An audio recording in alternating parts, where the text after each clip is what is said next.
Fellas, say goodbye to Chuck Sherman the boy. I am now a man. I highly recommend you join the club. We are doing the wild thing all night. Acid house music. Hey, what's up, everybody? This is Sherm.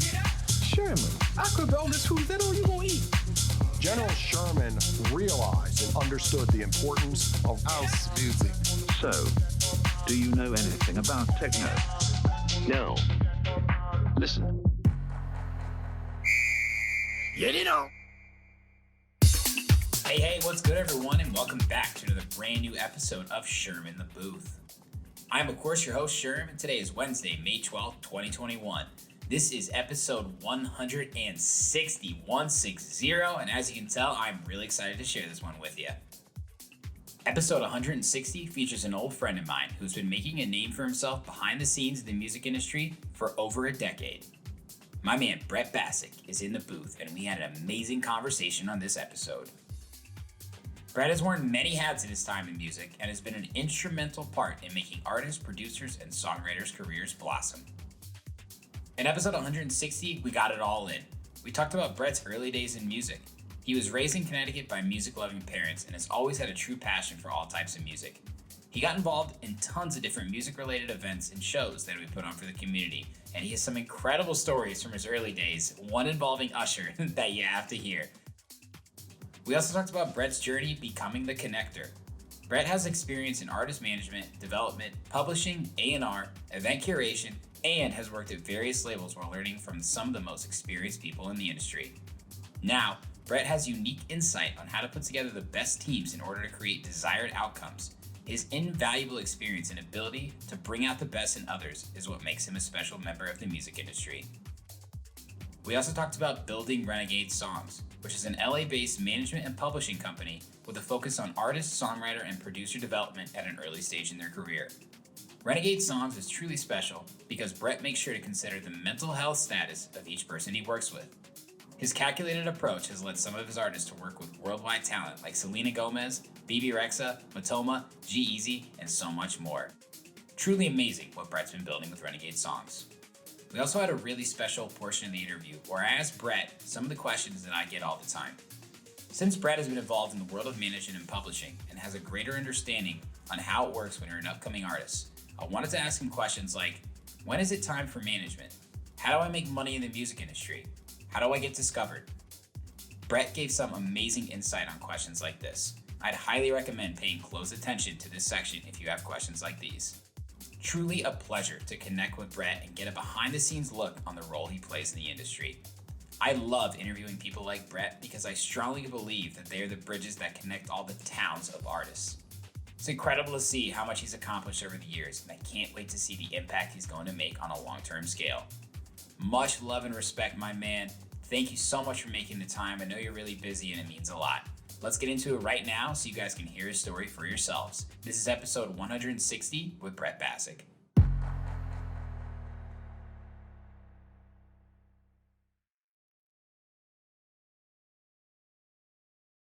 Ladies and gentlemen, I am so excited right now. I have an old friend of mine on the podcast, Sherman the Booth, Brett Bassock. Welcome, man. How are you? What up? How you doing? Good, man. Thanks for taking some time. I'm in Chicago. Yes. You're in Los Angeles.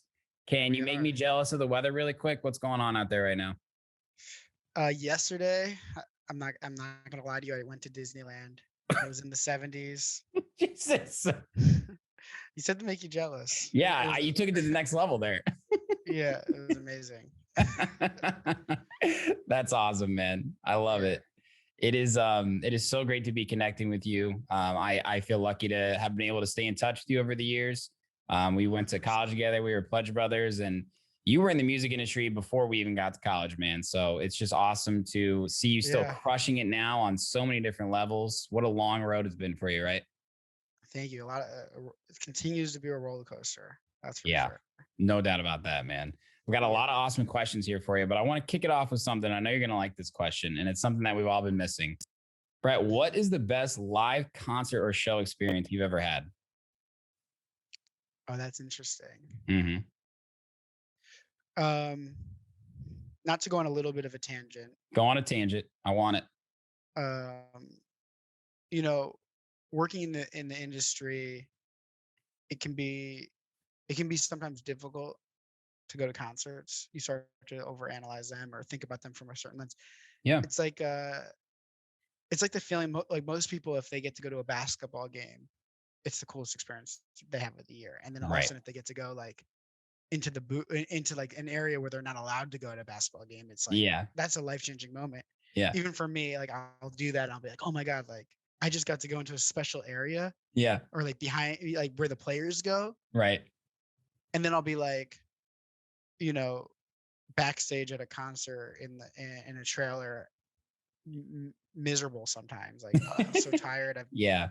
I don't want to be here. Right. And I try to, and I think I'm sure that I think I have so much of a greater appreciation after this last year, but I think there would definitely be moments where I'd have to check myself or like go to like have those like little things where I'd be at a different event in a different industry, Yeah. like a movie premiere or something like that. And I'm like, Yeah. this is the coolest shit ever. And then I'm like, oh my God. Like this is, I forget, like sometimes I'd see people backstage and I'm like, why do they think this is so cool? Right. You know, You've but you done it a lose million times.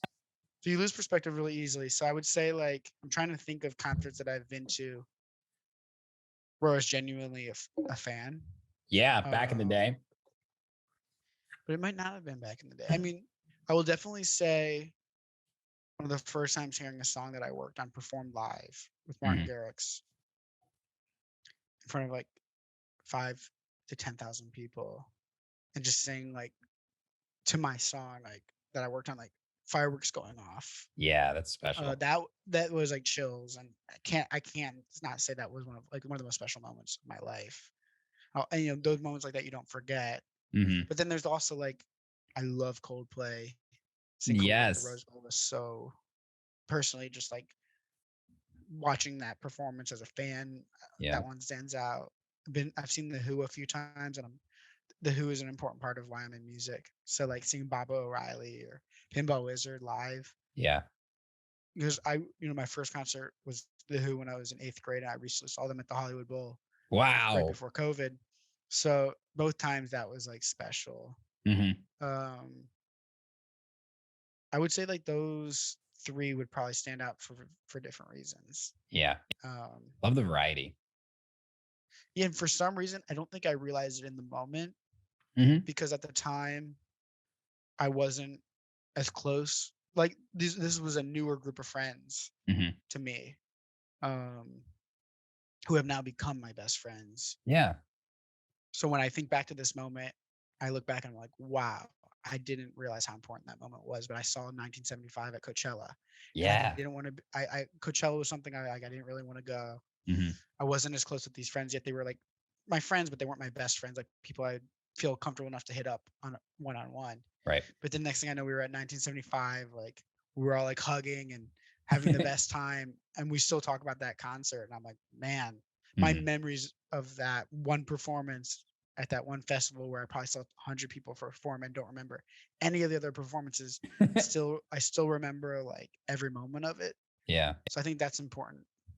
So I I love think that. that one's an important one. So I think that's cool. We're going to be unlocking some memories tonight, by the way. So get ready.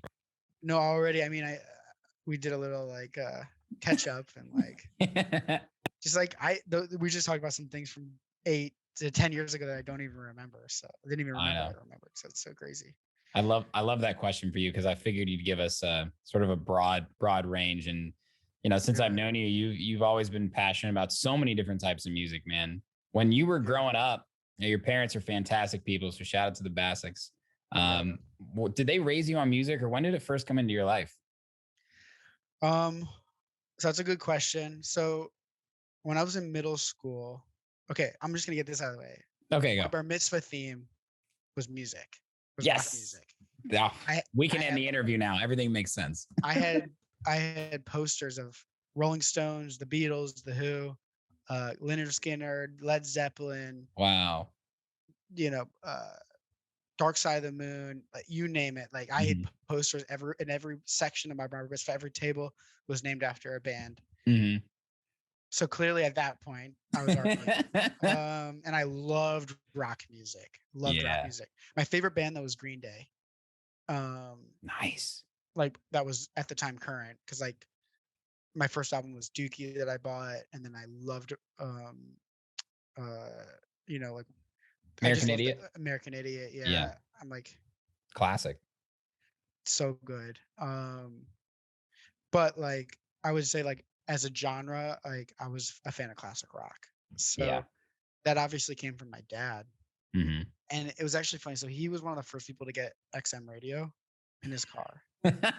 Wow. And when we would go on road trips, the way XM radio worked on the car is when it played the song, you actually had to click a button to see who the artist was. I remember that.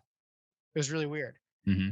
And I don't know why, but we turned it into a game. So me and my dad would go on these like long car rides because we were in Connecticut. So we could go to like DC or Boston or Cooperstown or all these different places, and we could get there within a few hours. So we would do these little road trips every once in a while. Mm-hmm.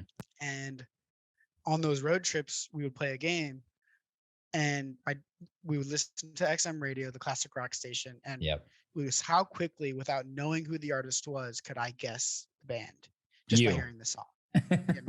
Yeah. And I didn't know any of them. Just one in the beginning, I had a very general knowledge. Right. But I really wanted to be good at this game. Mm-hmm. And by like, our second road trip, like I could hear 1 second of a guitar, and based on how the guitar, like the type of guitar and how it sounded to me, the sonics of it and the sound design, and like little moments of like mix and the vocals, I would just be like, the Eagles, Led Zeppelin. That's Glenn Frey. Like I could be able to be so good at identifying just off of like a voice or a sound or the type of drum, like the way the songs start with a certain type of drums, like that's Keith Moon of The Who. Like I could just know that stuff. Mm-hmm. And it was almost like savant-like. Yeah. Seriously. And I think that was like in developing my A&R ear. Yeah. Like I'm really great at hearing mixes. Like there are sometimes I'll hear like a chord progression or a type of sound. And remember, I listen to like probably thousands, if not, I've probably listened to tens of thousands of demos.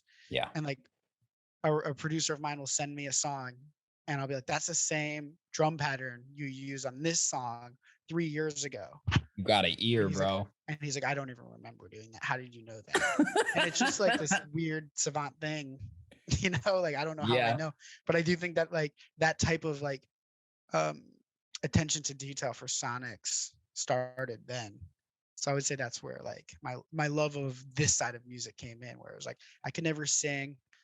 My processing is pretty slow when it comes to like if I want to play a chord on the guitar, from the time I think of the chord I want to play, the time my fingers and do the playing, I'm just not, my processing isn't quick enough to be really great. I can hear it, but I can't take what's in my head and do it. Right. Which makes me, I think, a decent A&R. Yeah. Just not a great musician myself. So understood. But I do think like, my dad being such a huge guitar fan and classic rock fan, and like making games out of it and getting me introduced to that. And, I started playing guitar at 10 years old. Like I think that was obviously helpful. That's so special, man. Thanks for sharing that story about your dad. That's really, really cool.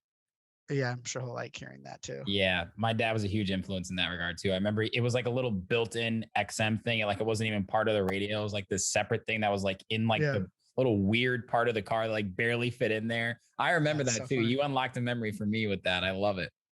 It's so weird how those like little things like they just like you don't think about them for years and then they pop right out. That's awesome. But yeah, I mean, but I never thought music was going to be my career.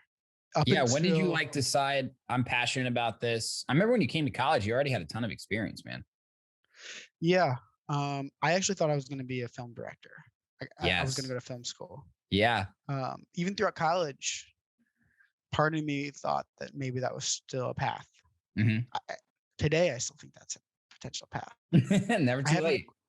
I haven't ruled out wanting to be a film producer and director in my life, and that being an important part of my life. Mm-hmm.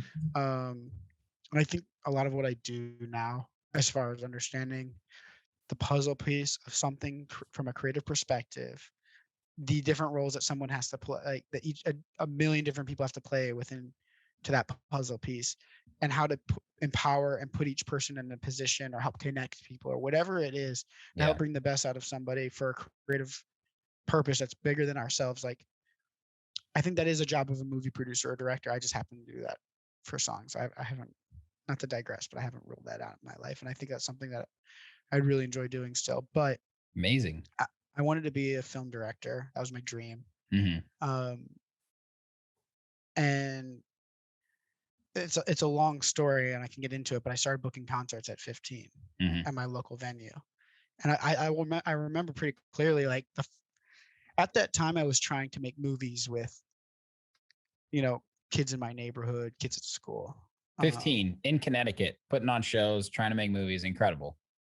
Like maybe 14. I mean, I made my first film when I was like 11. What camera? So my parents got me like a little camcorder. It was like this big. Yeah. And God, we are old. And I saw Tommy by The Who. And I rewatched it recently. It's a pretty bizarre movie, but at the time I was so inspired that you could make a rock opera that I turned Dookie into my own rock opera, and that was my first movie I ever made. What? Dookie. And then from there I made like movies with my sister or like kids in the neighborhood. Sure. But as I got older, there was a few things. One is I had really shaky hands, and I didn't know that you didn't have to hold the camera to be a director. I didn't know that there were cinematographers. The actors or the kids in my town who would act all sucked. It always cost a lot of money. Yeah. And there was no way to make money. Right. And it took a long time. So being 14, that got really frustrating really quickly. And I have ADDs or ADHD or whatever. So like if I continuously run into these walls and didn't get a certain result that I wanted, I would get really, like, the wires inside my brain would start getting really cross. I would get really frustrated. So, that started to become like, that stuck with me. And again, not to digress too much, but I don't know if you know the story that I went viral on Facebook when I was 14 for starting a charity. Yes, I remember this. And this is how the Usher thing happened, right? Not really. It's all kind of related. It is. I remember this story, but please tell it. So I was visiting my grandmother in St. Louis who had Parkinson's disease with my family. And unfortunately, like, she was in her way later stages and she was shaking. And I wasn't even allowed to be on Facebook yet. At the time, only high school kids were just starting to be allowed on Facebook. A lot of parents didn't want their kids on Facebook, and I wasn't even in high school yet. Yeah. 14. I was in between my 8th grade and freshman year of high school. But I went on Facebook and I saw that all these people were joining these groups. It was just like you had your wall and you could join a group. Yeah. Invite your friends to join groups. So people would make groups like if you like apple pie, join this group. It was the stupidest shit, right? Yeah. And I had just gotten bar mitzvahed like a year before. And so I had a little bit of money and I wanted to donate some of that money to Parkinson's research.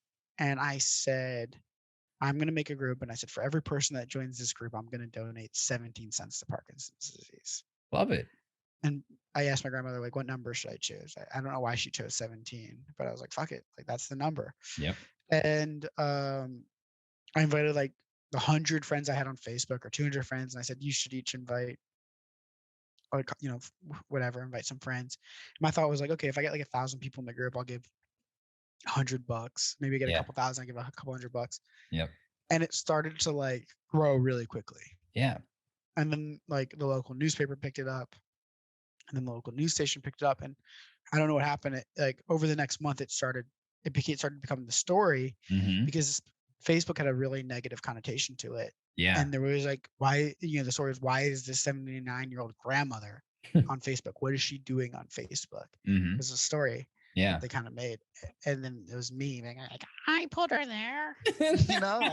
I was really worried about my grandmother and I put her there. A young Jewish brat. I love it. Like, like the high pitch was like, I was so worried about her and I just wanted her to be better. Like, That's good. like that's how, and I was like blinking loud, like I just was really nervous and I want her to feel better. Like that's how I was on these. Like I watch, sometimes I'll see those clips and I'm like, I should never be allowed to do this ever again. Stay humble, baby. Yeah. So anyway, I just remember that viral wasn't even a word. So I didn't know what the fuck was going on. I didn't know that it's an exponential growth kind of thing either. It kind of compounds. And I woke up one morning and there was like 70,000 plus people in the group. And the day before there was like 15,000. And in a panic, I like made the group private and I never took it on private ever again. Yeah. And I called the local news station. I said, put me back on the air. And they put me back on the air without talking to my parents.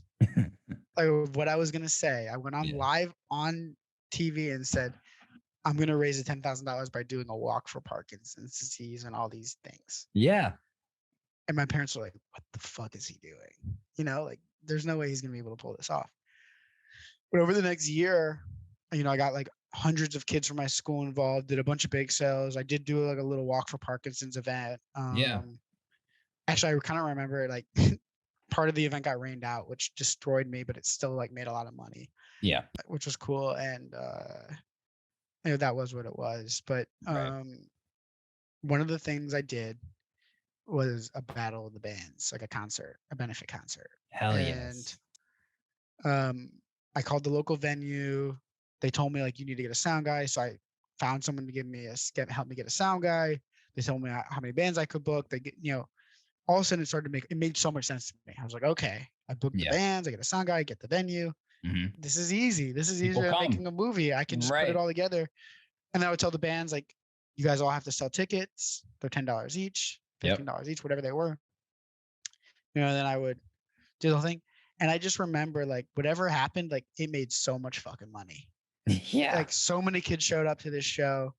It made so much money. And I remember just standing on stage as the bands performed, looking out into this crowd of like probably 100, 200 kids and just being like, this is the coolest feeling ever. Amazing. And that was my first show I ever booked. And at that point too, that money that I raised that night put me over the edge and how much money I had to raise for this, charity.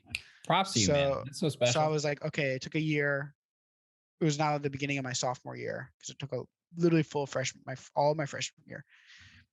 First, it was September sophomore year, and I was like, I'm going to do this again.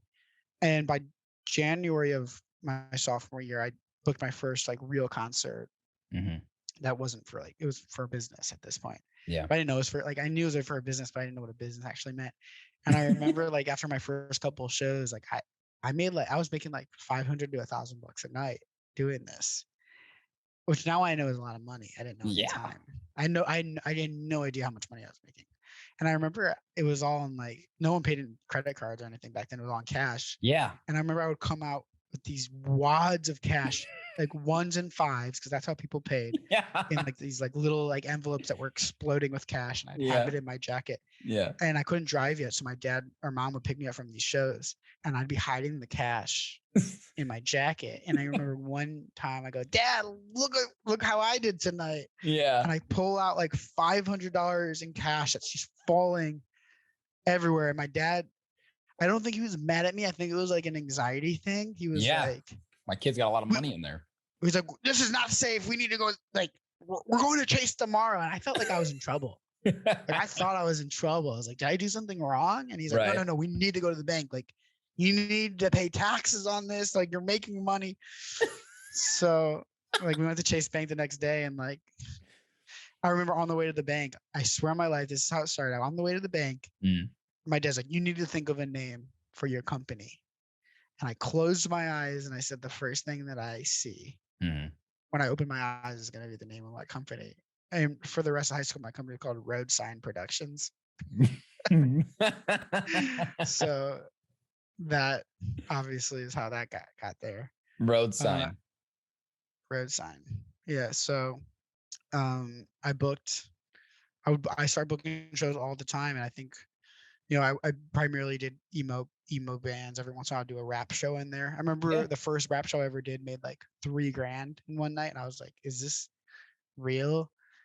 And a lot of those people that I met through booking concerts really were like, I'm still friends with some of them to this day. That really was the foundation of like me finding myself, building confidence. Like I really do feel like I was this person who felt in a lot of ways like really different, like an outcast, especially growing up in a preppy town of Connecticut, being super creative and feeling different. And then I found this like sense of belonging amongst these weirdos who played pop punk music, and some of them would straighten their hairs or they'd all dress like funny. But these became like like when I think back to my childhood, like my those years, like maybe I didn't have this typical high school experience, and I had friends in high school, but maybe I didn't have this like these prom experiences or these like high school experiences and memories and like a high school girlfriend like a lot of kids remember having. Yeah, definitely. Like I never got a superlative or anything like that. But I had this like really cool life outside. Like when I went home, my life started, and I had these incredibly cool experiences like aside from school that I wouldn't trade for the world, and like put me to where I am, and I learned so much that I think is really, really fascinating. I think when I think back to it, of like, wow, like I'll sometimes read emails and I'm like, wow, these are embarrassing, but I still email the same exact way, like no punctuation, like real messy.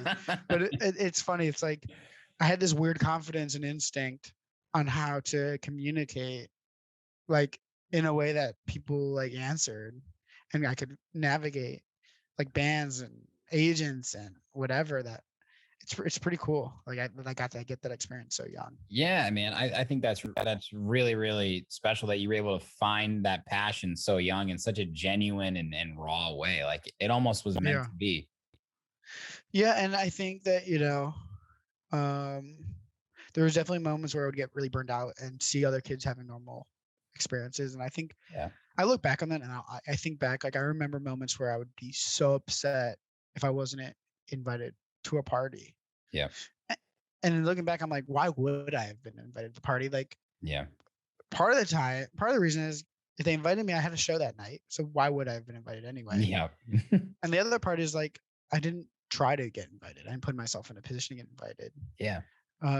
Maybe another part of it is like, a lot of kids, I think, didn't think it was cool that I was in the newspaper or went viral or did the charity stuff or had a business. Like that stuff wasn't cool. I don't think it still is cool. I mean, I think it's cool. No, I mean, like if doing that in high school. No high schooler think that's cool. Yeah. It's not cool. So I wasn't like cool in that sense, but I was well known. And I don't think I was well known for being the coolest kid. I was well known because parents were probably like, look at neighbor Brett Bassock over there. He's raising money for charities and running his own business. And the local celebrity like, bully me, but again, put some hair on your back, builds character, right? Yes. But then when you brought up the Usher thing, that happened my junior year because I still wanted to be a film director. Yeah.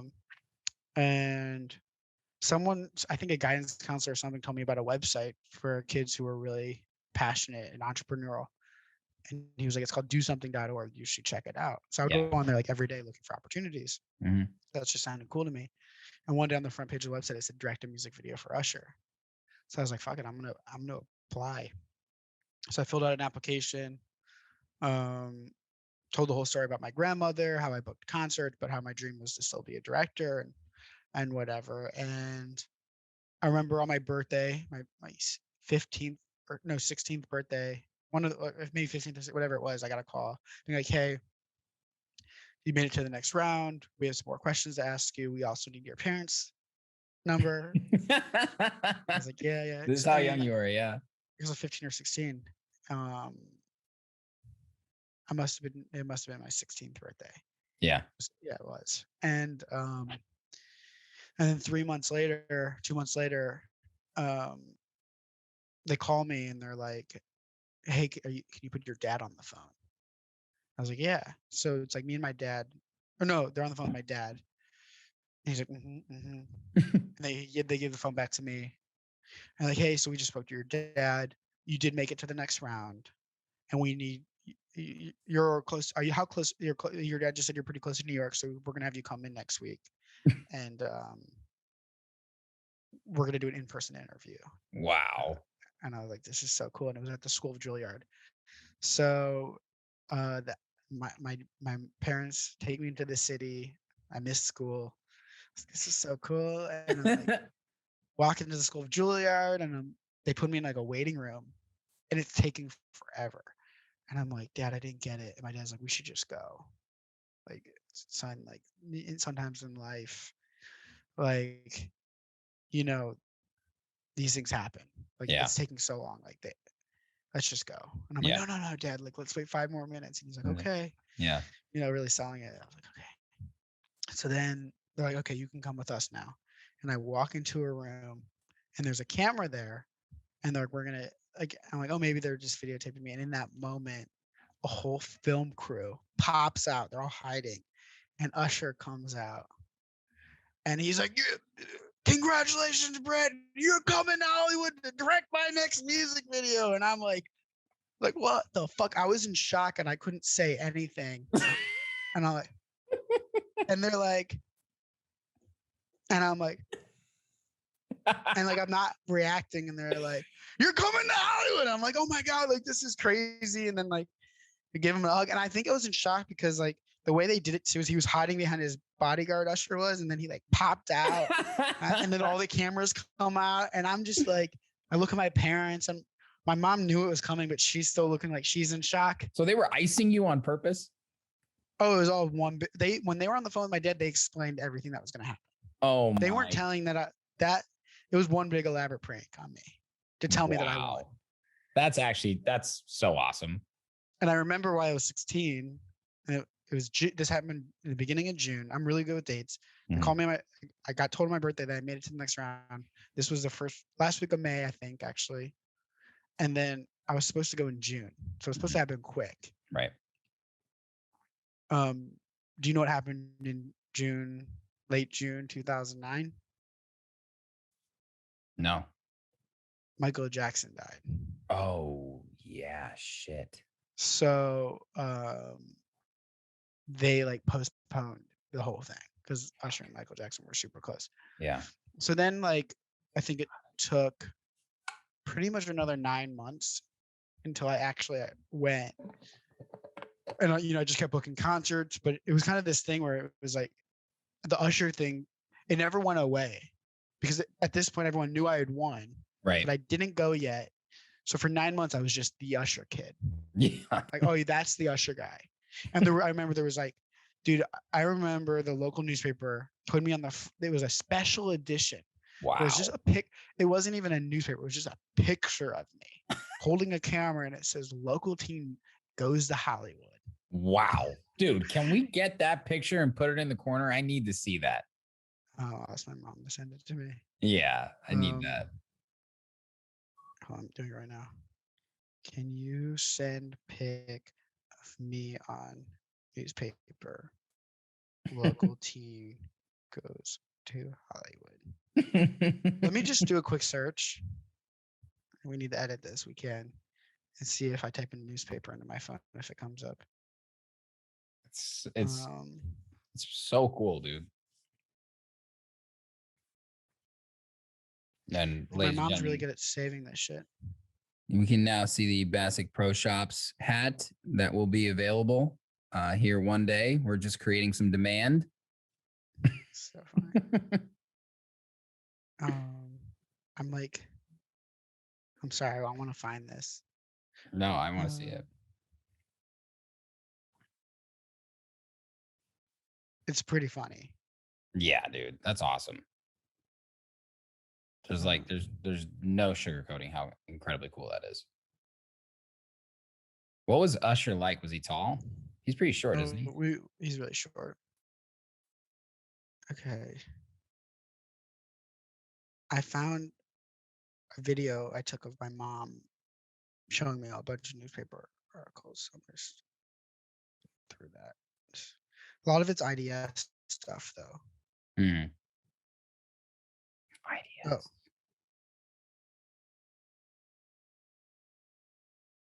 What? I forgot about that. You see it? You can't really see it because it's like I can video that I paused. I can see it though. Wheelington Goes to Hollywood. It's a special edition full page. I'll have my mom send it to me. Yeah. Get a high quality. So cool though. Yeah, so that was pretty funny. But it kind of just like that followed me. And the school gave my family a lot of issues. They didn't want me to like miss a couple weeks of school because they were like, "How he's not like school's more important." You know, because I was like so stupid. Jeez. But yeah, that was crazy. And I wasn't the only one who got selected. There was multiple kids who would come, and we were all supposed to come together and direct this music video. Mhm. One of them was actually Rami Youssef, who's now on that show Rami. He just won a Golden Globe for Best Actor. Yeah. TV show. Yeah. He's a really big comedian now. He was one of the other kids that got selected. He was actually the only other one that was in New York that got pranked. So it was just me and him, and we became really close through that. And then there was like a handful of other kids, but yeah. So you really got all these incredible experiences. Come to college, go through college, and then the guy from Connecticut that goes to Indiana moves to Los Angeles early too. You graduated early, right? I remember that correctly. Yeah, I mean, if you want me to kind of continue the story, Yeah. So not to continue to like go too much into details. So no, it's incredible. I was really excited. I think okay. So my junior year I applied, or senior year, whatever it is, I applied to go to Chapman University Film School and Indiana University. Those were the two schools. Chapman, where's Chapman? Is that New York? It's LA, and they have the best film school in the country. I don't know what I'm thinking of. Yeah. Like they're known for their film school. It's in Anaheim, Orange, or whatever. So I was choosing between my parents' alma mater, where they met when they were freshmen in college, like their welcome week, or Chapman Film School. And I kind of knew if I went the Chapman Film School route, like I was starting, like that was the beginning of my career. And by the way, like my last concert I ever booked, I kind of told myself like that's it. Like I'm gonna book one last show and I'm gonna move on with my life. Yeah. I went on tour with a friend of mine who's from my hometown, and he was he still is a tour manager. He's actually really famous, like really killing it as a tour manager these days. Works with a lot of big bands still. His name is Britton, and he took me on tour with Chitty Bang the summer before my freshman year. So I got a taste of like that life. Chitty Bang was huge at that point too. And we had an off day in New York. I only went out for like a week, but we had an off day in New York. And at that show, I met an A&R at Atlantic Records named Jeff Levin. And he told me what an A&R did. And I thought that was so cool. And I did work at an agency that summer a little bit, doing like, music agency stuff. But I never really thought, I didn't know if music was going to be my path. I didn't know what I was going to do. And I do think that, when I was choosing between Indiana and Chapman, like that my senior year, I knew that if I chose Indiana, I thought I was choosing being a normal kid for the next 4 years. Yeah. I thought like, I'm going to go back. I think I didn't get that in high school. And that sounded really nice to me. Was to be like, I'm just going to be a normal fucking kid. Yeah, man. So I go to Indiana the first couple of weeks. I'm like loving it. I decided to do that. I was like, I'm not going to go to Chapman Film School. I'm going to go to my parents' alma mater and be a normal kid. Yeah. And I get to Indiana, and I like Foster Harper. I meet Nico and Nick and Adam Given, and I don't know if you remember Chad Silver, and who actually, our dads were best friends in college. So we had known each other our whole lives, but I remember him. Reconnected, and Michael Sutherland, and I just like Jack Peth, who was my roommate, and all the Acacia kids, like who went on to become Acacia, and Kevin Skinner, like those were my homies. Skinner. I know. Apparently he's out in LA. I gotta hit him up. Yeah. But like that was my group of friends, and I loved them. First few weeks, I was like, wow, this is so cool. I have a group of friends, and they think I'm cool. And I'm a normal kid, and we're going to parties, and we're drinking, and cute girls like want to talk to me. Like, this is crazy. Freshman year at IU, man. I hear you. And then the pledging process started, and I decided to go and do the same fraternity that my dad was in, but I didn't know anybody pledging that fraternity. Mm-hmm. But I decided like, oh, well, that's what I'm supposed to do. But all of my friends went into Acacia and ATO. Like, they all went to a different fraternity. Yep. And all of a sudden I went from having this whole group of friends to within like a few weeks, I had to start over again. Yeah. Yep. And this time, a lot of those kids had already been friends. Now I was the outsider again. Yeah. And really quickly, and I was like, this does not feel good. But at that concert from that summer, I remember Jeff Levin, and we had become friends on Facebook. And I was like, you know what? I'm just going to Facebook message him and ask him if we'll get on a call with me. Yeah. And I'm just going to ask him if I can like intern for him or something. So I get on a call with him and I'm like, hey, I'll do whatever you want. Like, he's like, he answered my DM. He's like, yeah, call me, whatever. So we get on the phone and I'm like, dude, I'll literally do whatever you want. I'll send you any music. I'll help you out however I can. Like, and we ended up talking for like 2 hours. It turns out like he was a concert promoter in New Jersey, went to college, had a really similar experience, got hired as a consultant at Atlantic Records and a scout at like 18, 19. And I really just connected with him on like this personal level where it was like, dude, we're two guys who just can't be normal kids. Yeah. And it was so obvious that we had that connection. And he's like, listen, dude, whatever you want to, like, here's my email, whatever you want to send me. And I don't know if you remember this, but Corella's manager also went to IU.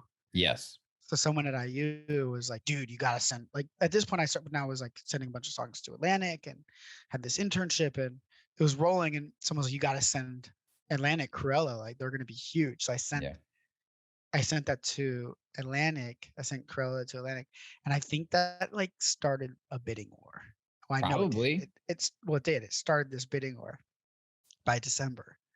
So then in December, like Jeff was like, you got to come in when next time you're in New York and come into the office in New York and meet me. So I was like, dude, this is crazy.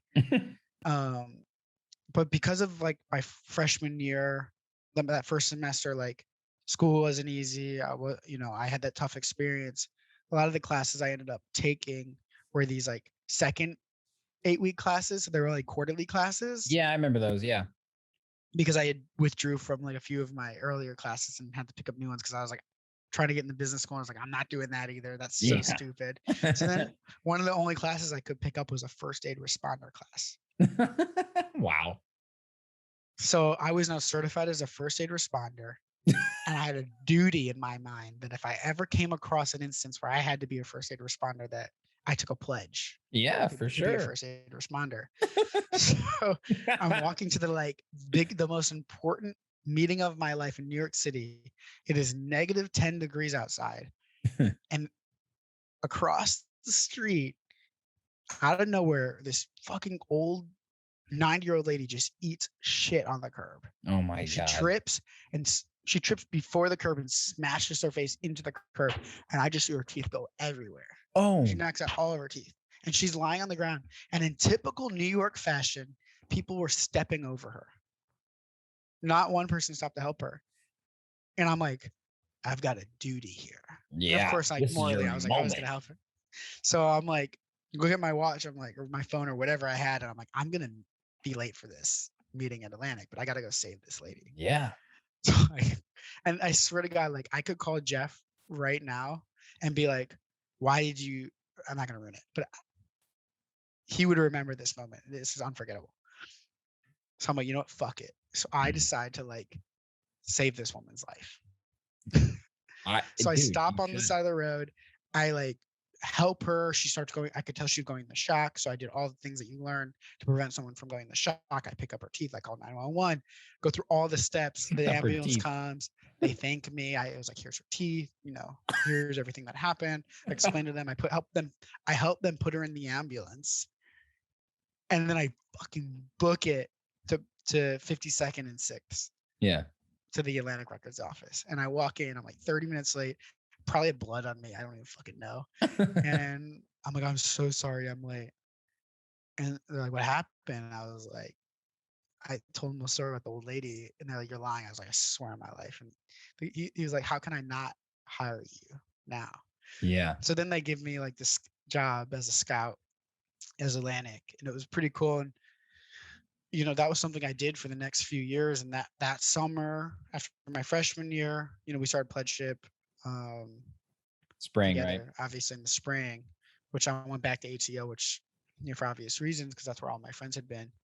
From the first semester.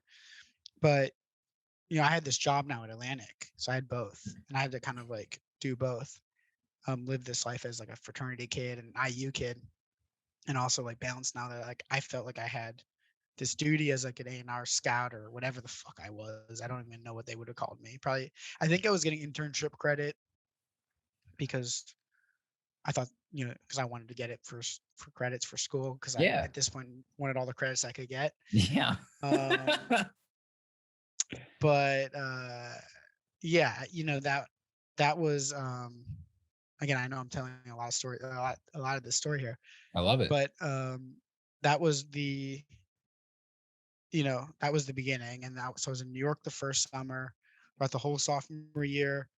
I was kind of, sophomore year, I think I wasn't as active. I think I got excited about being in a fraternity by my sophomore year, really focused by end of sophomore year. That summer after sophomore year, I went to LA, which was 2013. And I decided to go to LA like 3 weeks before I was going to go there in May. And the only two people I knew in LA was Bryce Fox and Daniel Weber, who was This Is Indiana. They're the only two people I knew that lived in LA, besides Jeff Levin, who at this point I had been working for. Right. But I wasn't going to ask Jeff if I could live with him. Yeah. So for $300 or $400, I lived on Bryce and Daniel's couch in the shittiest 3-bedroom apartment you could ever imagine. I lived on their couch for two months as I worked at Atlantic Records. Every day, Jeff would pick me up on his way to work. I would go in with him, and I wear this like nice little button-up shirt, and get all ready for work. Yeah. And I made a lot of friends and contacts in LA doing that. And then I went back for my junior year, and by junior year I was like way more diligent. And even though if we'd party till late, I'd wake up. I did all my classes at 1 or 2 p.m. I'd wake up early. I'd do my scouting reports for Atlantic Records. Yeah. At this point, I was getting paid like really good money. Then I went back that summer. I did it again. Went back to LA. At this point, I had my own bedroom in this house. Made it. I thought it was so cool. Yeah. And then again, I went. And then I decided, like, at this point I was going to graduate. At this point I knew I was graduating college year early. Yeah. Meanwhile, starting my junior year, I became in charge of concerts and entertainment, so comedy concerts and theater performances for Indiana University, like the whole school. Because at this point I was like, I knew I was getting back into music. I missed doing concerts so much.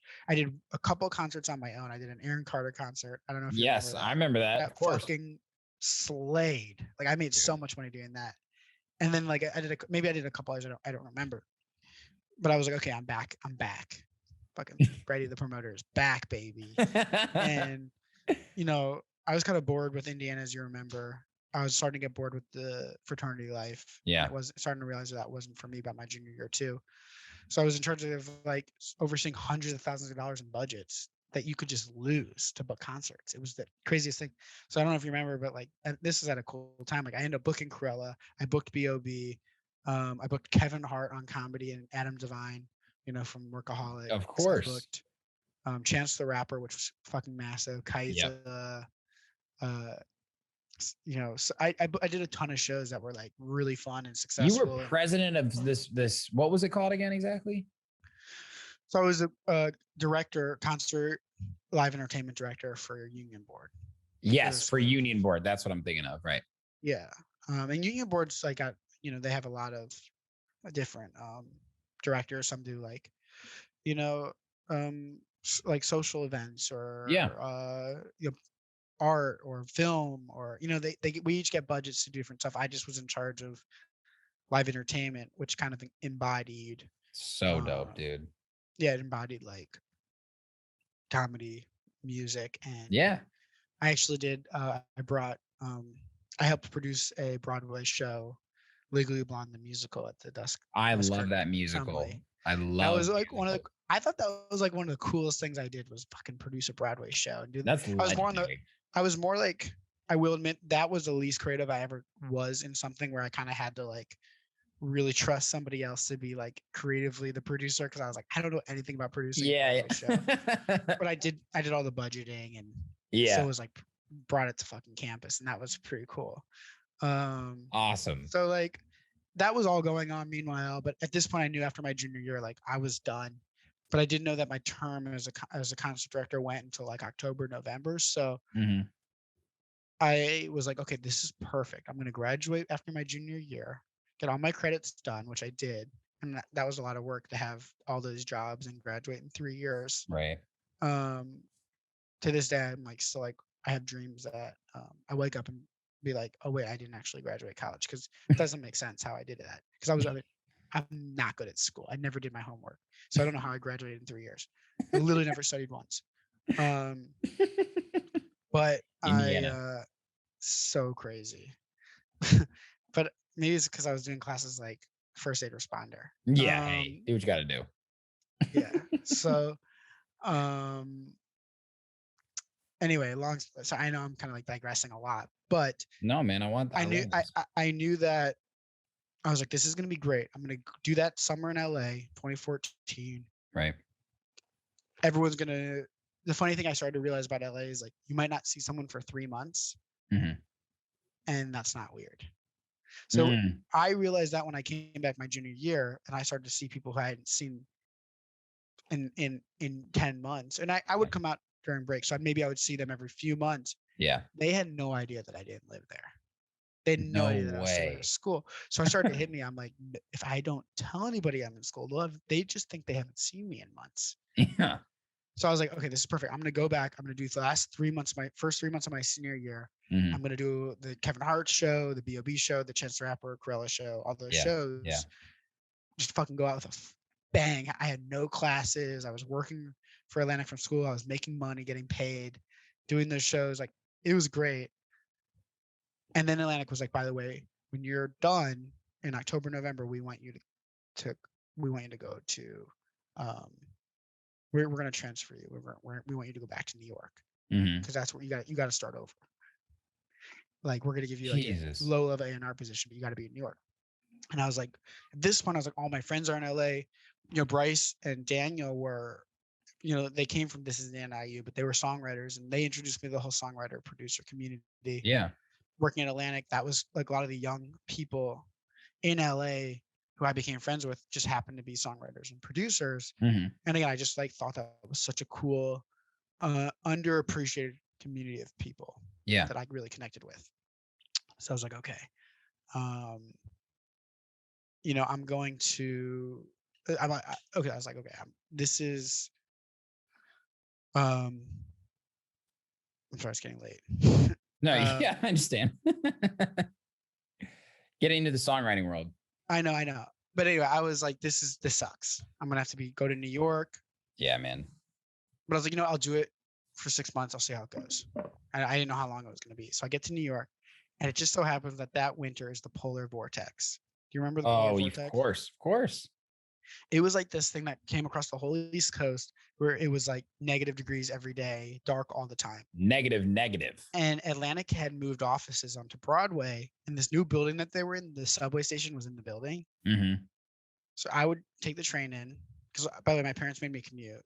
They were like, you're making so like I was making like $2,000 a month, which was a lot when you were in Indiana, but now that you're in New York is nothing. That's nothing.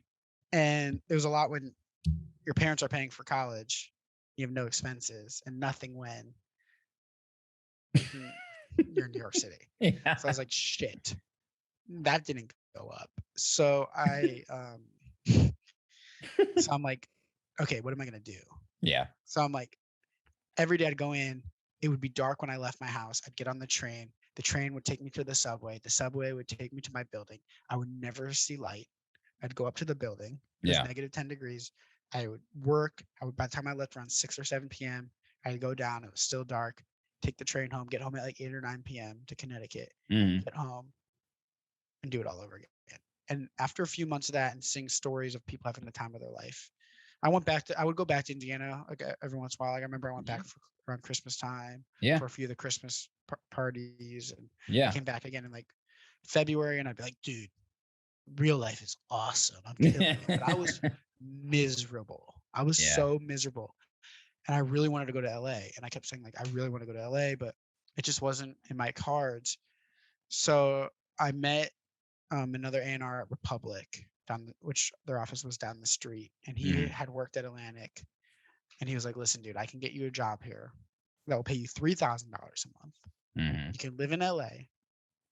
And your job will be to work with the songwriters and producers that we have relationships with, and to help find us new songwriters and producers to work with for our artist. Yep. And this group of A&R specifically worked with Lord and Jesse J and a few other artists. And they all had come from Atlantic, coincidentally. So I think they had the soft spot for me. And I was like, writings on the wall. So I went to Atlantic and I said, I'll stay here if you guys give me $3,000 a month. Yep. And a job in LA. Yep. And they said no. So I quit. Dude, fuck them. So I moved to LA and I start working at this other company. And where I was based in LA, I actually shared an office with Randy Jackson from American Idol, of course. So I'd be like taking meetings with like new writers, and Randy Jackson would probably be like, "Yo, what up, dog?" And like these like young writers would turn around and they're like, "Randy fucking Jackson." I'm like, yeah, like that's my boy. Like we really knew each other. Like he knew incredible. who I was. He knew my name because we shared this office space together. But and it was like a small office, but it was such a cool little office. So for 6 months, I worked at this like offshoot of Republic called Lava, primarily on the songwriter producer side, working under this guy Jason Flom. And long story short, what was really cool is like I started managing writers and producers on my own. Yeah. At this point, and this was by like March, April of 2015. This is your first taste of autonomy in this space too? What do you mean? Like you actually are working directly, making decisions more so than like trying to send things up the flagpole? When it came to the management stuff, yes. Unfortunately, Jason was going through a lot of personal stuff at the time that was really public in the news. He was like going through some family stuff, and he was a really well-known A&R, so that bled its way into the press. And it was really difficult to get him on the phone at that point. And I was so happy to be in LA, but I found it really difficult to work for him because he was based in New York. I was in LA. I wasn't the most important person that was in his business. I was this guy who was just supposed to be his songwriter producer liaison. Yeah. I wasn't anything special to him. Right. But I do remember he came to LA to visit, and he took me out to dinner with this songwriter named Pooh Bear. Yeah, of course. And I'm at dinner with Pooh Bear. Pooh Bear says to me, yo, I'm writing Justin Bieber's next album. It's going to be his Thriller. And I was like, that sounds really cool. Like, yeah. So like, how is like, and there was a whole, there was this other guy there named Orange Snyder, who was a lawyer, still is a lawyer. And I think he was Pooh Bear's lawyer, and his son, Jeremy Snyder, was there. And Pooh Bear's like, yeah, I write a lot. I read a lot with Orange's son, Jeremy. Yeah. His dad's my lawyer. And I was like, oh, that's a really interesting situation. At the time, I had just started managing this kid, Steve James, who I remember this, who was 17 years old from Pittsburgh. Visiting. I had him come out to LA. He was visiting LA at the time that when this meeting happened with Pooh Bear, this dinner.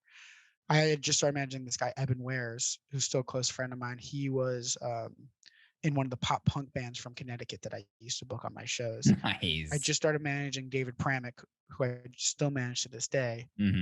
Michael Jade and Charlie Snyder. So I had this like little roster. I was also managing Bryce Fox from Indiana. Yeah. Yep. So I had this like little crew. I had this like roster. Yeah. I was like, I said to Pooh Bear, I was like, well, I'd love you to work with some of my guys, specifically Steve.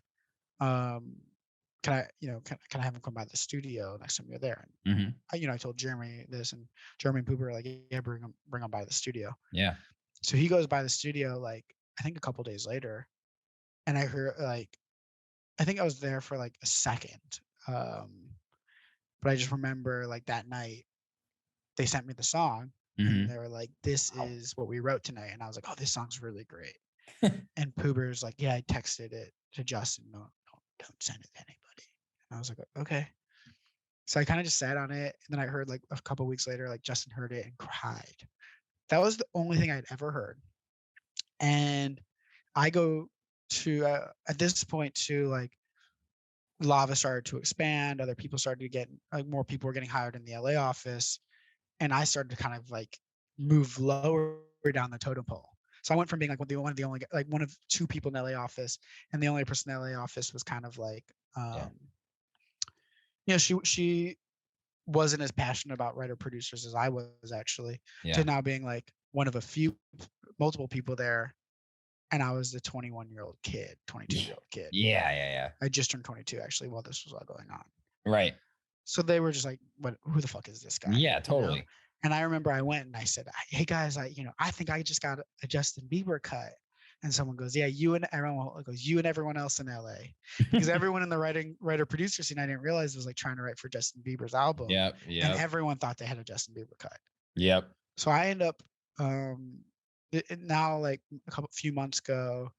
At this point, you know, I'm managing all these writers, and the Justin cut song isn't going anywhere. I haven't heard about it again, and I never brought it up. And they're like, "Well, what's going on with that?" I was like, "I don't know."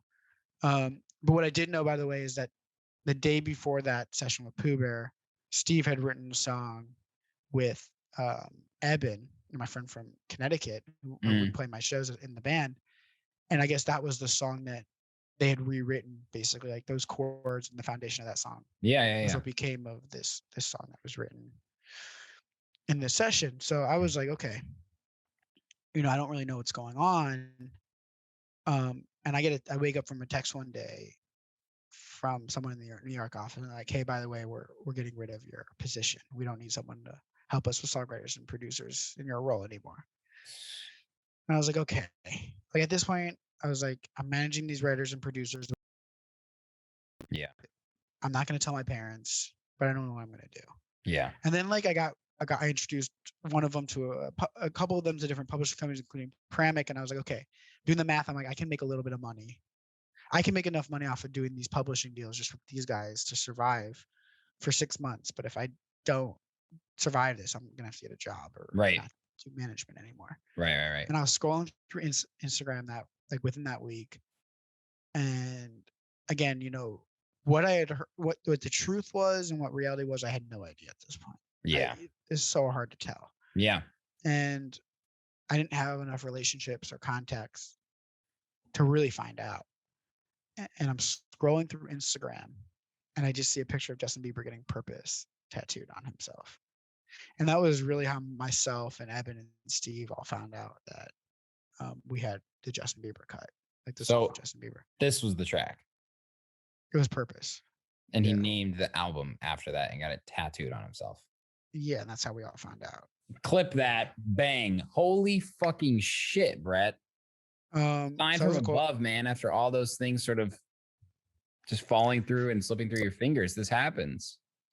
Yeah, and trust me, that wasn't the end of the roller coaster, but it wasn't all up. It has, you know, it still continues to be this ride. But you know, I remember I was at Chipotle with this other guy who was like a young A&R, and we're sitting there, and he's like, we're sitting outside. He's like, "Yo, has it hit you yet? You know, has any of this hit you yet?" And I was like, "I don't know." And I'm thinking about, and in that moment, there's a bus stop right outside Chipotle. This double-decker bus just pulls up. It's like, and like screeches up to the bus stop behind us, and we both turn around to look at this big-ass double-decker bus, and it's wrapped in Purpose. Oh my God. Like the branding, and I'm like, dude, I think it just hit me.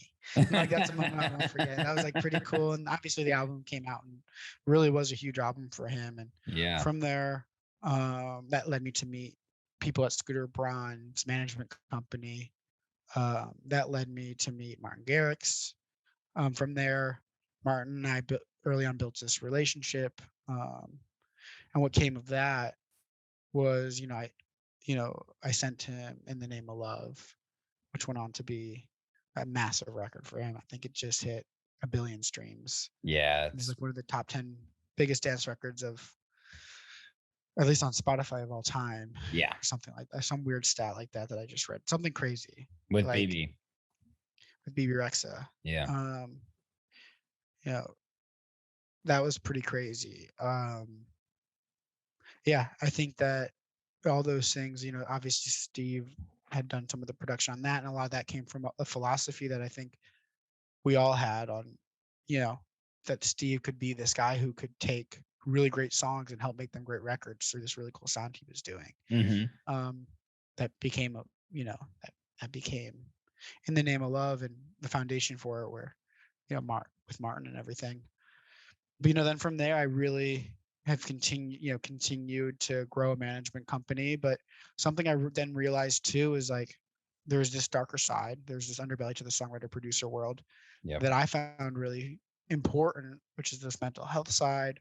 I started to find that within a couple of years, a lot of these writers and producers that I worked with had these anxiety or self-sabotaging behaviors that I think made a lot of sense to why they were songwriters and producers and not artists.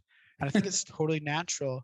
But to me, it became really important to me, like, how do I help with their mental health and them not standing in their way just as much as a manager, just as much as providing opportunities for them. And other things I realized too is like as a manager in the publishing world, like you live and die off of the successes of your clients. And you're basically like, a glorified real estate agent, but you don't control any fate. And so there was a lot of levels to it that I thought were important to me to kind of think about how can I be different, how can I approach it. And that's kind of led me to now be more involved on the publishing side. I have my own publishing company. I still do producer management. I still work with some of those guys who I worked with from day one, like David Bramick and Michael Jade. And along the way, 6 years in, not everybody, it's all just a growing pains of like, who you're the best manager for and, who wants to stick it out in this world. It's not easy. Yeah, absolutely. So I have worked with a lot of different writers and producers, but I have good amount of clients right now, and I'm really proud of all of them. And, I can say I've worked on, 300 to 400 records at this point. Crazy, dude. That have streamed, like I think I was telling you earlier, like I think they've streamed over 8 billion times just on Spotify. And I'm really proud of that. I'm proud of that cultural impact that these guys have been able to make, and being able to be a creative partner with them along the way is really important to me.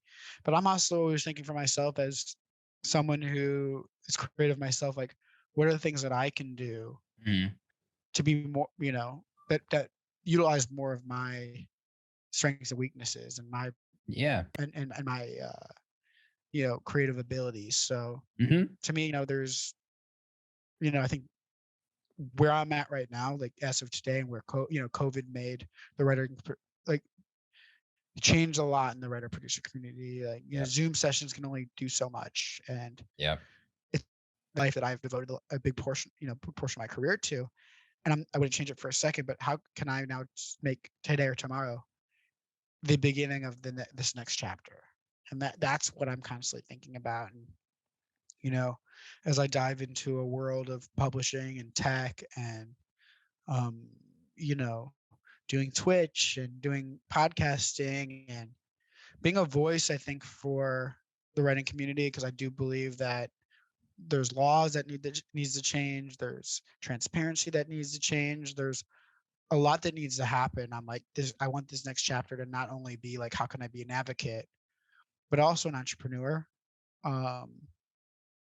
I think that's a huge part of my growth that I'm excited to pursue. And, I think a lot of my clients that have stuck this out with me and that I've stuck it out with, I think we're all really excited about this next chapter for us. Yeah. And we're all going to go in our careers together, so. Yeah. Longevity, man. It's really interesting, It is. I'm really, there's a lot of different artists that my clients are working with right now that they're all really excited about. I think, they all have Grammys in their futures and platinum records. And for me, that's going to be great. For them, that's what we've worked towards. But I think on a personal level, when I'm like, those are the, I don't want to just think that their achievements are my achievements anymore. It's like, I want to continue to set my own goals, my own achievements that I want to set, and all boats can rise with the tide together. And I think that's hell yeah where I'm at right now. There's enough room for a few more surfers on the Brett wave. I love that. Yes.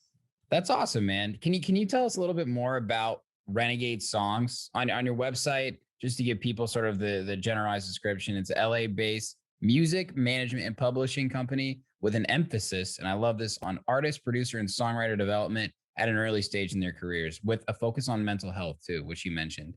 What was sort of the reason for you to really make all this formal? And who else is on the team? And if you want to give a shout out to some of your artists on the roster as well, that'd be awesome.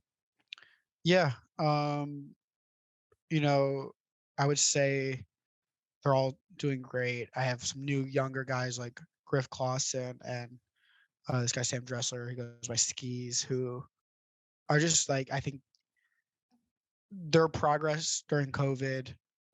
I signed them at the beginning. The amount of growth they've been able to have at a time when, it was really difficult. I'm so excited for their future. Mm-hmm. And then guys I've been with, like, like I said, for 5-6 years, like Charlie Snyder, David Pramick, Michael Jade, like they all have so many great opportunities on the horizon. David's work, like a couple of these artists that David's working with, without saying names because I don't, some of the stuff is confidential. Sure. But there's a couple new artists that he's working with where I'm like, we all have chills when we listen to the songs, and we're like, these are these should be not, these aren't nominated for Grammys. Like, I don't want to set the bar too high, but like I think someone's making a mistake because they're that special. And he's working with some incredible artists that you would recognize the names of, and I'm really proud of his growth because the day we met, I told David, I was like, if you really want to, you can be the biggest producer in the world. And he's like, I don't believe you. And I think now he sees it. I think he's still got a ways to go, but I think he can. If anything, I believe it more now than I did 6 years ago when I told him that in our first hang. Wow. And Charlie Snyder, who he introduced me to, who was his roommate for years, and he's a frequent collaborator. David's like, he's now found his own lane. He's actually like killing it in the UK, and he just had a #1 in Australia, mm-hmm. and that's just awesome. And Jurek too, right? Jurik's in Finland. So there's Jurek, Micah Gordon, and Tobias, and those are producers who I've recently been working with, who they're not new. They've been around. Yeah. So I kind of came in at a part of their careers when it's like the development there wasn't like they weren't these young guys who had so much to learn, but they needed someone to take them to the next stage of their careers. So like, Micah just worked with Neon Trees, and he's working with a lot of really cool artists. And Tobias Wincorn, when I met him, had worked with, Lizzo and Panic at the Disco, and that was a really great. That's not a bad place to start. No, but opposite of small. Last couple of years, it's been about like he has a very specific type of producer because he deals with samples. So it's like, how can we build that business? Yeah. So every single person, it's like, I go about it differently. Jurek was the #1 producer of all time in Finland. I saw that, dude. Insane. He's like literally Mr. Finland. That's incredible. Yeah, he is. He's like the guy. Like he's a judge in their version of Idols a few years ago. He was like, he's had so many hits. What a stud! But it's all in Finnish. So for us, it's like, how can we? COVID again obviously has made it difficult because you can't come here as much. But it's like, okay, you've done it once before. We can do it again in the U.S. You just got to start writing your songs in English, bro. Let's see what happens if your songs aren't in Finnish, man. So I think that's really fun. But again, I'm really excited about everyone on the roster. I do A&R work and work with Artie, and I'm really excited about his next album. I'm always looking for new people. So I think it's really exciting. So for a lot of upcoming artists out there that either are looking at help in terms of publishing or management and stuff, like, is there a point, and you just kind of mentioned it in one way or another, it's not a one size fits all. Every artist is different. At what point do people need to start thinking about that? And how does that process work? That's a really good question. I will say that, I don't care if you went to Berkeley or NYU songwriting program. I don't care if you're classically trained. Charlie can't. When I started managing Charlie, he didn't sing or produce. Obviously, it's a huge help if you do. Yeah. But like, it doesn't, to me, I'm open-minded to anybody that tells me that they want to be a songwriter or producer. Yeah. But a lot of it depends on their self-awareness. I say that, okay. So I really do look for three things. Number one is self-awareness, because in the songwriting world, you have to be self-aware to understand what your talent is, how to communicate, how to help develop artists, how to build friendships, Yeah. how the industry works. You have to be educated on that too. You have to understand, like, really, what is the difference between a song and a record? Because if you don't understand that, then you're in for a lot of trouble, and a lot of songwriters don't, because you're here to write the song. Now, Yep. producers are in charge of making that song. That song, if it's a great song, they're in charge of making a great record. Mm-hmm. But a lot of producers are also great songwriters. So it gets confusing. But to me, that self-awareness of understanding that's all really important. Number two is work ethic, because you can have all the self-awareness in the world, but if you don't want to work every single day, like Mamba mentality, it's like, yo, Become the greatest version of you yourself. don't want to be.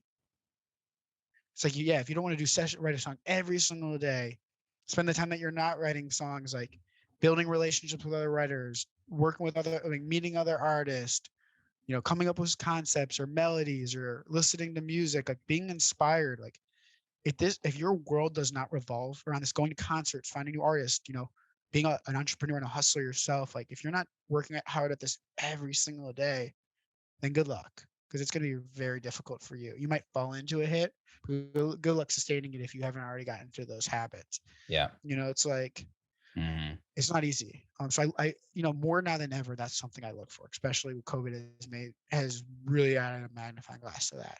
Yep.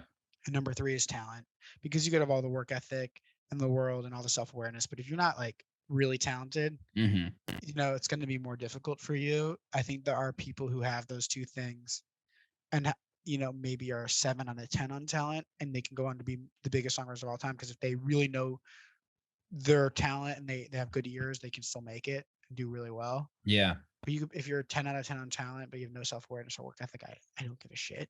Yeah. So that to me is really important. Straight so I do up. think I don't care if you're Yurik and you're coming off of 30 number one records or whatever the fuck he's had in Finland and all in a different language, or you're Griff Clausen, who recently graduated from UCLA and has never had a cut in his life. I'm interested in working with you if I see that talent. And Skis, for example, too, he had never done a session before when I signed him. We were in the same friend group, and I just kept hearing these like random songs he was doing late night, like after a night of partying. And eventually I was like, dude, I'm just gonna sign you on a whim. Yeah. Kid came from Omaha, Nebraska, like no one knew who he was. Yeah, dude. I mean, and to me it doesn't matter. It really doesn't. It's like, I'm just gonna identify those things. And if I do think that there's room for improvement, that's okay. If you're not the hardest worker yet, if you're not the most talented, if you don't have that self-awareness, but I see the signs that it's there inside of you to have that. Yeah. That's okay. Like I'm here as a coach as well. Like I'm here. Yeah, to those things work can with be you to developed. develop those things. Not everyone can be a Kobe or a LeBron, where they're just a freak and they work until, they know how to. They have all, like they have the body of a god. They know how to work harder than everyone else. They have all that things. And I'm using them as an example because I love sports and it's the best analogy. But Yeah. not everyone can be perfect. We're in an industry of anxious people who, are creative and crazy, and we deal with that crazy. So Yeah. again, I deal with a lot of that. And I think that's why the mental health side is really important to me, because you could have all those things, but you can have an episode or an anxiety or depression or something, that being creative and having to constantly be vulnerable and make music. And the truth is of being a songwriter is you might write 250 songs a year, and you're considered a success if 10 of those come out. Yeah. So I always try to say, like, listen, if you had 10 songs come out, you're a success. Even in any sport, like your batting average doesn't have to be 1,000. Yeah. But I think for songwriters, when this is their art, this is something that they made that's important. Every song, I'm like, well, write something that makes you feel something. And then I hear and I'm like, well, this doesn't make me feel something. Or someone else, they get denied by someone else. Like that rejection takes a toll. Like a lot of times it's really difficult to look at 230 no's and 10 yeses as a success. Yeah. So it's inevitable that anxiety and depression can sometimes overtake you. And when it does, I try to be as understanding as possible and work with them and be there for them and these writers and be like, that's totally okay. Yeah. It's frustrating for everybody. Yep. It's frustrating for them to have to go through that. It's frustrating for me when I'm like, listen, like, I'd rather you be working every day and making music, but if that's not in your cards, it is what it is. But I think, what Renegade is, and I think where I see it going is, it's, I see myself having an A&R staff in the near future and a sync staff and an admin staff and, resources for writers and producers to reach levels of success. But I want to now give a lot of what I've learned to other. I don't want to just, it's like, the saying, like, give a man a fish, feed him for a day, teach a man to fish, feed him for a life. It's like, yeah, I could one by one keep doing this over and over again with writers and producers and artists. Finding them early, giving them the resources, setting up sessions. Once they hit that wall, we're helping them through it. They're going through those humps. It's inevitable. It's like at some point it happens with every single person. Yeah. Or I could hire a few A&Rs who are young versions of myself or do have different skill sets that I don't have.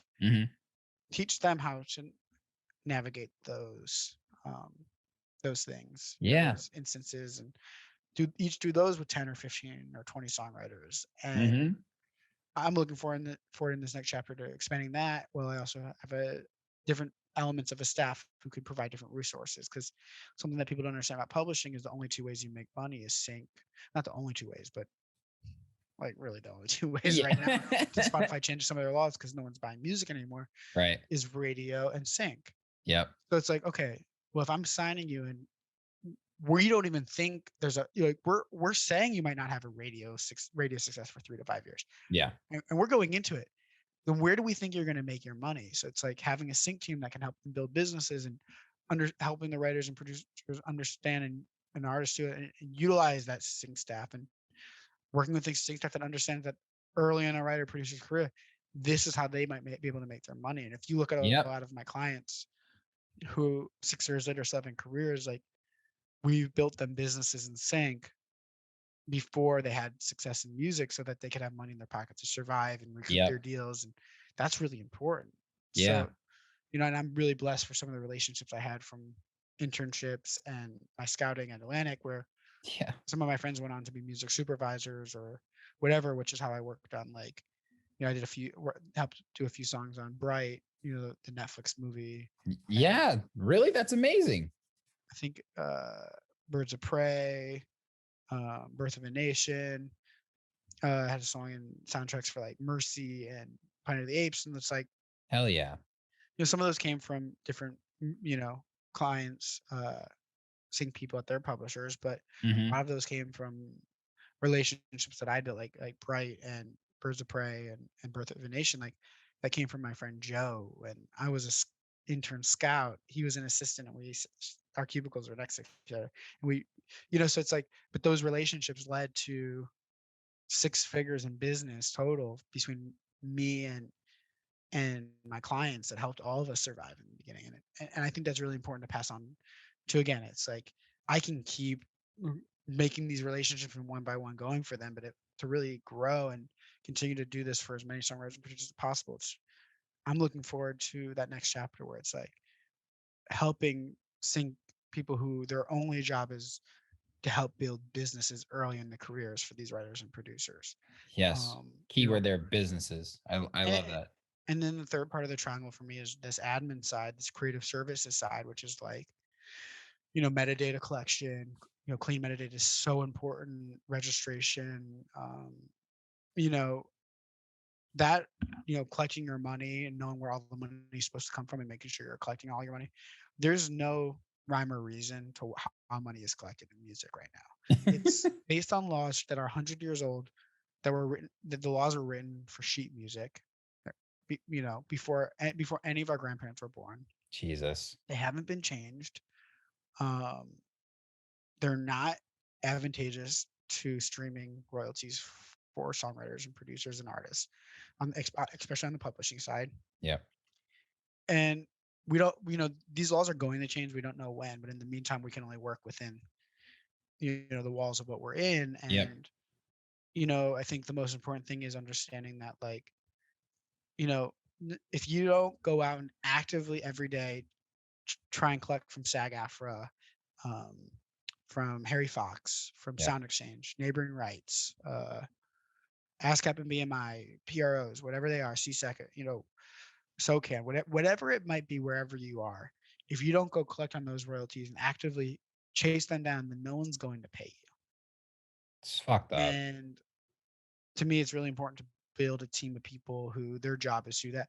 Because for me, I'm playing if I'm doing sessions and I'm pitching songs, and I do have a team, but it's like, if I'm doing all these things, I'm playing whack-a-mole every fucking day. Jesus. It's like, well, this, and then, and Yeah. I think for me, again, this next phase, growing a publishing company, I do want to have a publishing company with, market share and that has a reputation. But, I see myself putting every single writer on a wellness plan, where it's like they have mental health resources and credits every month that they can use almost like a class pass, like doing something that I was doing before COVID. And I had a lot more planned out, which is so sad, but I would do these like mental health writing camps, wellness retreats. And I wouldn't call them mental health, but I'd call them wellness retreats or whatever. And I'll tell you something, and I know I'm talking a lot, but one thing that I learned that was fascinating is from doing these camps, I thought that the only ways to really do a mental health focus. Yeah. You tell me, like, what do you think of if you hear like, hey, I'm doing a mental health camp or wellness camp? I mean, first impression, kumbaya circles of some sort. Right. Yeah. Like, meditation. Yeah. That's great. And some people love that. But that's not right for everybody. And dude, me and my friend Leslie, we do this camp in Texas every year. Unfortunately, COVID, we haven't been able to do it for the last year or so, which is so sad because it's incredible. And we get this like ranch in Texas with ATVs and a lake and boats and a gun shooting range, like for shooting pigeons and let loose. It's fun and adrenaline rush. And I remember that, we did this camp, and there was a wellness focus to it, but I did 2 days, and it was a social experiment. I did 2 days of a yoga, swimming in a lake, kumbaya meditation. Some people liked it. Most people didn't. Right. And like, they felt groggy walking into writing a song. But then the other few mornings we went to the gun shooting range. We rode ATVs. We like played sports. We found ways to get everyone's fucking blood pumping. And the best songs were written those days. And to me, it's like wellness doesn't just have to be meditation, massages, or whatever. And for some people, my point is, it still is a lot of that. I still think meditation is so important. I think yoga and those things do a lot of good for the psyche. But it's a balance. It's just as important to do stuff like that as it is to do like brain stimulating activities and getting your blood flowing and working out and really like feeling like we're riding an ATV through the Texas forest. Like, this is an unbelievable experience that no one, or shooting a gun and the rush you get from shooting a gun at a target. Like, it's undeniable, like how cool that is and how fun that is. And that was something that I learned that like changed my perspective on like, how do I help, how do I help the mental health of my writers? And like, we all go through it. Like, I was in a funk the last couple of weeks where I was just in my own head. And then yesterday, I honestly canceled all of my meetings. I had a group, my group of friends. We were all kind of feeling this similar sluggishness, and I don't know what was in the air, but I think it comes in waves where it almost feels like the world is synced up, that when it hits us, it all hits us. Yeah, we were just feeling it, and we heard Disneyland opened up, and spontaneously we're like, let's all go to Disneyland right now. Yeah. So we booked a hotel in and like wherever Disneyland is, and that morning we all woke up at 7 a.m. yesterday and we all went to Disneyland, and it's like, Fuck yeah. I woke up today feeling more clear-headed from being on roller coasters and being with my friends and having that, like, you know, that's that's more valuable than anything, Yeah. to be able to wake up with a clear head and motivation and reinvigorated creativity and stuff. And it's like, whatever you have to do in this business to get those things, and whether you're a writer, a producer, an artist, or Yeah. a music executive, or in any department, whatever you do, it's like you need to know yourself and know, like, how can you help yourself continue to progress in your career. And I think in the case of writers and producers, I just think that I have a lot of ideas on, again, once COVID is over in this next chapter. Yep.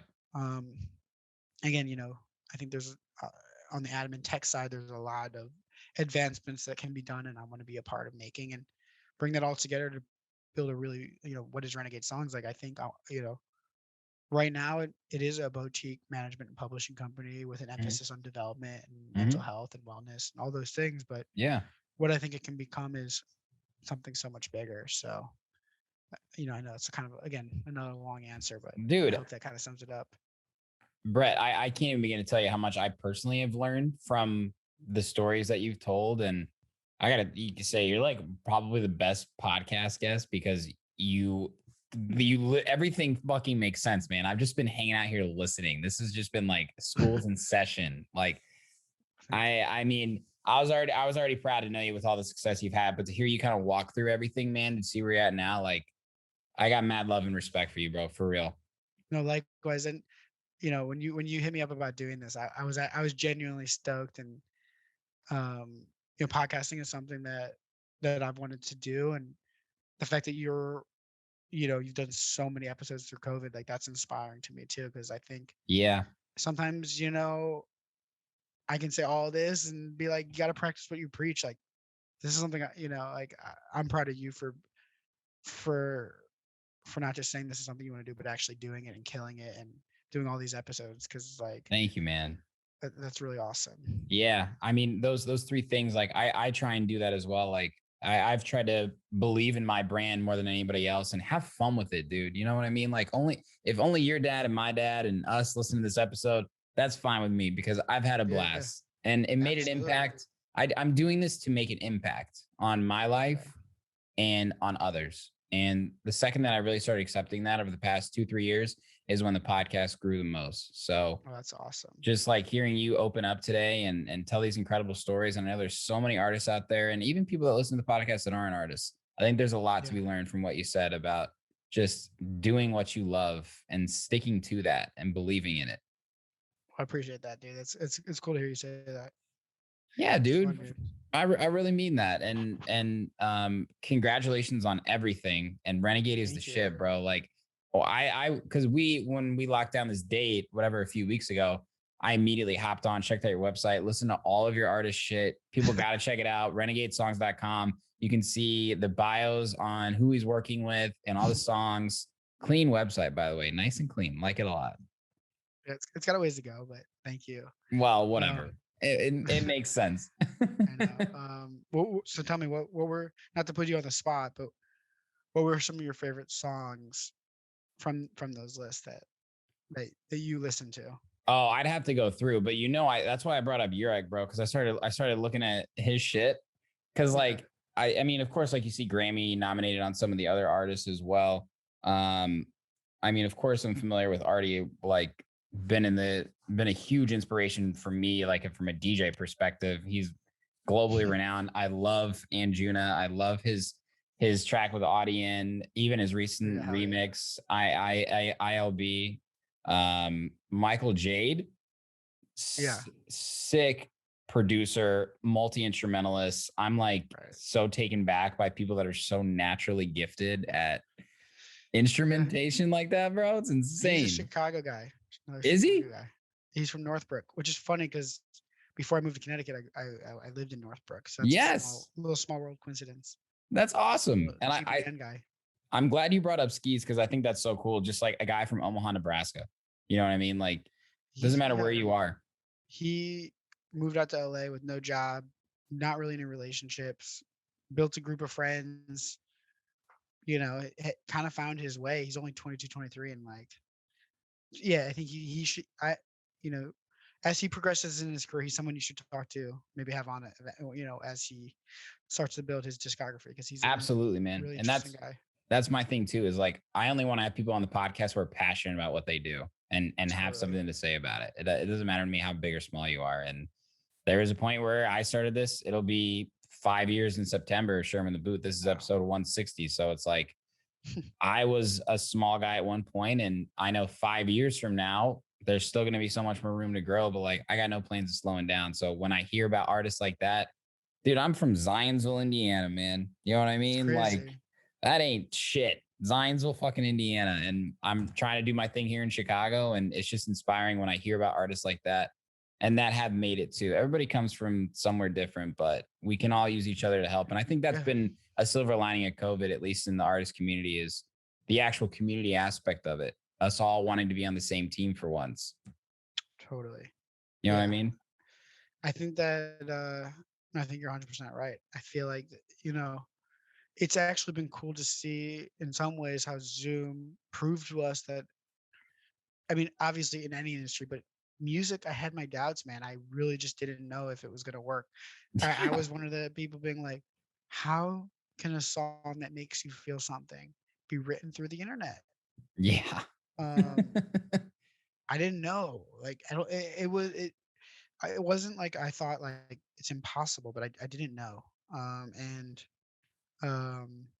you know, now I'm like, I've like half of the sessions that my writers are probably going to do forever might be on Zoom. If before it was like if Yurik was in Finland, he was never going to get the opportunity to work with Charlie until Charlie was in Finland or Yurik was in LA.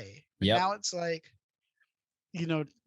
Charlie's working with this young female artist right now, and she's in Louisiana, and she comes home after school or whatever, and Charlie gets on with her at 3 p.m., which is 1 p.m. our time, and Yurik, it's 8 or 9 p.m. his time, and he jumps onto the session too. And it's like, dude, that would have never happened before. So I think there is some good that came of this for sure. This community and how it brought everyone together in really interesting ways.